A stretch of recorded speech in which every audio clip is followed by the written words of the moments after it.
Halo semuanya, jadi selamat datang di video pembahasan kita kali ini, yang dimana pada kesempatan kali ini saya akan memberikan pendapat atau komentar mengenai studi kelayakan bisnis dari sudut pandang hukum dengan mengambil contoh kasus nyata yang diangkat dari dalam video dengan judul "Mahasiswa Resah Izin Kampusnya Dicabut" yang tayang di kanal redaksi di YouTube. Kasus ini lumayan menarik untuk dibahas karena menggambarkan bagaimana bisnis di bidang pendidikan, khususnya perguruan tinggi swasta, itu bisa menghadapi resiko hukum yang serius ketika aspek legalitasnya dan kepatuhan tidak diperhatikan secara menyeluruh sejak awal. Jadi selama beberapa menit ke depan saya akan membahas beberapa aspek ya. Yang pertama itu ada latar belakang kasus dan konteks hukum. Yang kedua itu ada aspek hukum utama dalam studi kelayakan bisnis untuk pendidikan. Yang ketiga ada analisis kelemahan hukum dalam kasus tersebut. Dan yang terakhir mungkin ada rekomendasi agar bisnis pendidikan itu dapat berjalan layak secara hukum dan berkelanjutan. Oke, jadi yang pertama akan kita bahas itu adalah latar belakang kasus, yang dimana dalam video tersebut kita bisa lihat ya, banyak mahasiswa itu merasa resah, kesal, dan cemas karena izin operasional kampus tempat mereka belajar itu dicabut oleh pihak yang berwenang. Nah, pencabutan izin itu diduga karena adanya masalah pada pengelolaan yayasan atau pelanggaran terhadap ketentuan hukum yang berlaku, seperti permasalahan contoh administratif, konflik kepemilikan yayasan, atau pelanggaran standar penyelenggaraan pada pendidikan tinggi. Nah, akibatnya mahasiswa sendiri mengalami kerugian yang cukup serius, baik dari sisi waktu, sisi biaya, ataupun bagi masa depan akademik mereka. Jadi mereka khawatir ijazahnya itu tidak diakui, perkuliahan berhenti, bahkan masa depan karir mereka pun menjadi tidak menentu. Nah, dari sudut pandang bisnis, perguruan tinggi swasta pada dasarnya adalah suatu lembaga nirlaba yang beroperasi dalam kerangka bisnis sosial, yang dimana itu untuk memberikan layanan pendidikan yang berkelanjutan. Tapi untuk dapat beroperasi, kampus itu wajib memenuhi aspek legalitas dan juga termasuk izin resmi dari Kementerian Pendidikan, Kebudayaan, Riset, dan Teknologi. Jadi ketika izin itu dicabut, bukan hanya kegiatan akademisnya saja yang berhenti, tetapi keberlangsungan bisnis pendidikan itu sendiri menjadi tidak layak secara hukum. Nah, inilah yang menjadi fokus analisis saya dalam konteks studi kelayakan bisnis ini. Oke, jadi yang kedua di sini kita akan membahas tentang aspek hukum dalam studi kelayakan bisnis pendidikan. Jadi ketika kita berbicara tentang studi kelayakan bisnis dari sisi hukum, itu ada beberapa aspek utama yang harus benar-benar diperhatikan agar sebuah usaha, termasuk lembaga pendidikan pun, benar-benar harus layak dijalankan secara legal dan berkelanjutan. Nah, di sini akan ada beberapa aspek ya. Dari yang pertama itu ada aspek legalitas dan izin operasional, yang kedua ada aspek kelembagaan, yayasan atau badan penyelenggara, yang ketiga itu kepatuhan terhadap regulasi pendidikan tinggi, yang keempat ada perlindungan hak mahasiswa sebagai konsumen, dan yang kelima itu ada aspek risiko dan tanggung jawab hukum. Jadi yang pertama itu ada aspek legalitas dan izin operasional. Nah, izin operasional adalah dasar utama bagi setiap perguruan tinggi untuk beroperasi. Jadi tanpa izin dari Kemendikbudristek itu segala bentuk kegiatan akademik yang dilakukan bisa dianggap tidak sah secara hukum. Jadi oleh karena itu dalam studi kelayakan bisnis ini perlu dipastikan bahwa semua izin, yang pertama itu mulai dari izin pendirian yayasan, kemudian izin program studi, sampai ke akreditasi itu sudah terpenuhi dan selalu diperbarui secara berkala.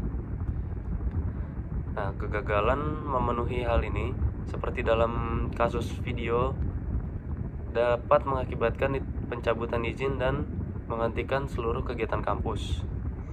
Nah, yang kedua itu ada aspek kelembagaan, yayasan atau badan penyelenggara. Perguruan tinggi swasta itu pada umumnya diselenggarakan oleh yayasan pendidikan.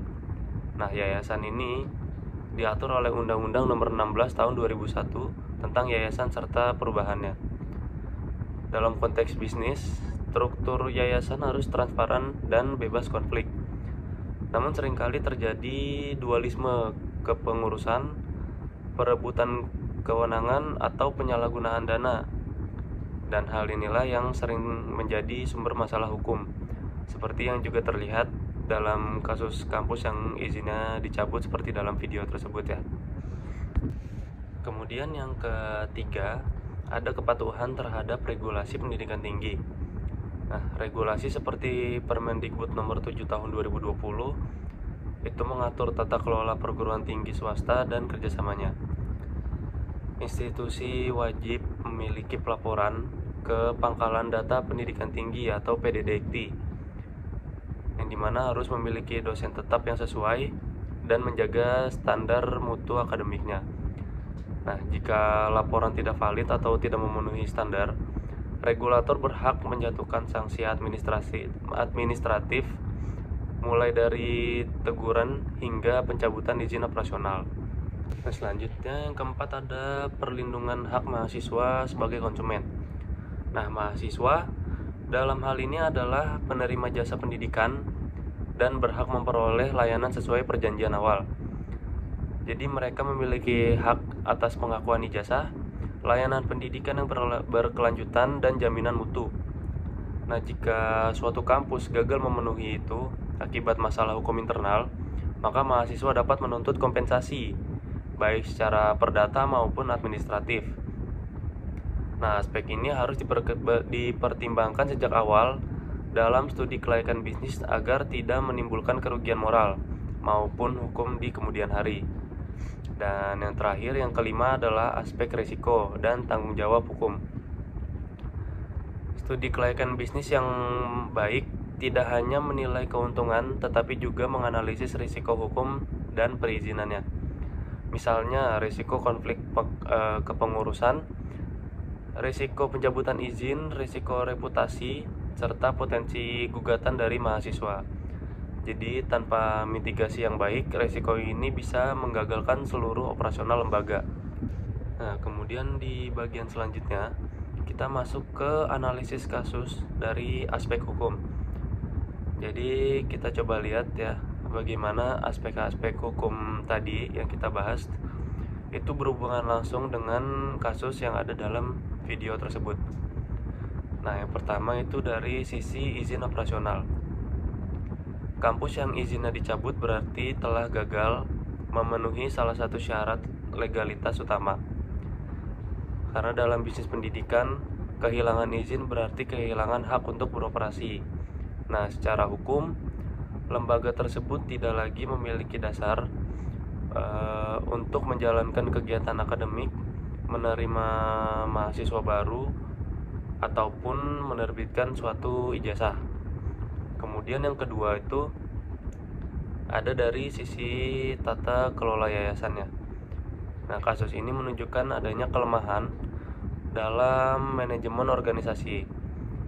Jadi konflik antara pengurus, kurangnya transparansi keuangan, serta tidak adanya sistem pengawasan internal yang kuat, yang sehingga menyebabkan instabilitas hukum yang berujung pada pencabutan izin. Kemudian yang ketiga itu ada pelanggaran terhadap regulasi pendidikan tinggi dapat terjadi ketika pelaporan data itu tidak sesuai dengan standar atau ketika suatu program studi dijalankan tanpa akreditasi. Nah, dari sisi bisnis, ini menunjukkan bahwa pihak manajemen tidak melakukan compliance check yang memadai. Kemudian yang keempat, hak mahasiswa itu jadi terabaikan, dimana mahasiswa menjadi korban langsung akibat kelemahan hukum manajemen kampus. Mereka kehilangan hak akademisnya, mereka juga kehilangan waktu, bahkan biaya yang telah dikeluarkan. Nah, ini bisa menjadi pelajaran bahwa studi kelayakan bisnis ini seharusnya tidak menilai profitabilitas, tetapi juga tanggung jawab sosialnya dan hukum terhadap penerimaan layanan. Kemudian yang terakhir, dampak reputasinya itu sangat besar. Jadi setelah izin operasionalnya itu dicabut, sangat sulit bagi lembaga atau yayasan untuk mendapatkan kembali kepercayaan masyarakat. Kemudian dalam jangka panjangnya, reputasi yang buruk akan menghentikan keberlanjutan bisnis pendidikannya. Nah, kemudian kita masuk ke bagian keempat, ada rekomendasi dan pembelajaran. Jadi dari hasil analisis tadi, ada beberapa rekomendasi penting agar suatu lembaga pendidikan atau bisnis serupa itu dapat menghindari kegagalan hukum dan menjaga kelayakan usahanya. Ini mana kita ada beberapa aspek ya, ada 5 aspek. Yang pertama itu melakukan audit hukum dan kepatuhan sejak awal. Jadi sebelum bisnis atau suatu lembaga itu beroperasi, lembaga pendidikan atau suatu bisnis itu harus melakukan legal due diligence terhadap izin, status yayasan, dan peraturan yang berlaku. Kemudian membangun tata kelola yayasan yang profesional dan juga harus transparan. Struktur pengurus, pembina, dan pengawasnya itu harus jelas. Jadi konflik internal itu harus diselesaikan dengan mekanisme hukum yang sehat. Kemudian menetapkan sistem kepatuhan internal, di mana lembaga itu perlu membentuk divisi, terutama itu divisi hukum atau kepatuhan atau compliance unit ya, untuk memastikan seluruh regulasi itu dipatuhi dan laporan ke regulator dilakukan itu tepat waktu. Selanjutnya ada menyusun rencana kontingensi bagi mahasiswa. Jadi ketika apabila izin kampus itu bermasalah, sudah harus ada mekanisme pemindahan mahasiswa ke kampus lain atau bentuk perlindungan hukum lainnya. Dan yang terakhir ada menjaga komunikasi dan transparansi publik, di mana kepercayaan masyarakat adalah suatu aset utama dalam bisnis pendidikan. Jadi setiap kebijakan itu harus disampaikan secara terbuka agar tidak menimbulkan kepanikan di kalangan mahasiswa dan orang tua.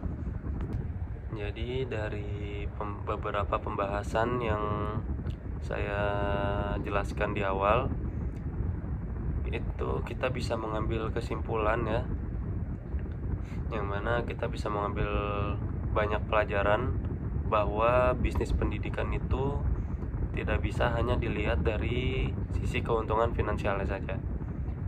Lebih dari itu, bisnis ini adalah suatu bentuk tanggung jawab sosial yang harus berdiri di atas fondasi hukum yang kuat, tata kelolanya yang harus transparan, dan kepatuhan terhadap regulasi. Nah, dari kasus mahasiswa resah izin kampus dicabut ini menjadi contoh nyata bagaimana lemahnya ya aspek hukum dapat mengguncang seluruh sistem operasional dan merugikan banyak pihak. Jadi oleh karena itu, dalam setiap studi kelayakan bisnis ini, terutama di bidang pendidikan, analisis aspek hukum harus menjadi prioritas utama, ya. Jadi bukan hanya sekedar pelengkap. Jadi dengan begitu, lembaga pendidikan dapat beroperasi secara legal, berkelanjutan, dan memberikan banyak manfaat yang nyata bagi masyarakat. Oke, mungkin itu aja komentar atau pendapat dari saya mengenai video tentang mahasiswa resah izin kampusnya dicabut. Terima kasih banyak sudah menyimak sampai akhir. Semoga pembahasan ini bermanfaat dan bisa menjadi bahan refleksi bagi kita semua agar selalu menempatkan hukum sebagai landasan utama dalam setiap aktivitas bisnis dan pendidikan. Jadi akhir kata saya mohon maaf bila banyak salah. Terima kasih. Assalamualaikum warahmatullahi wabarakatuh.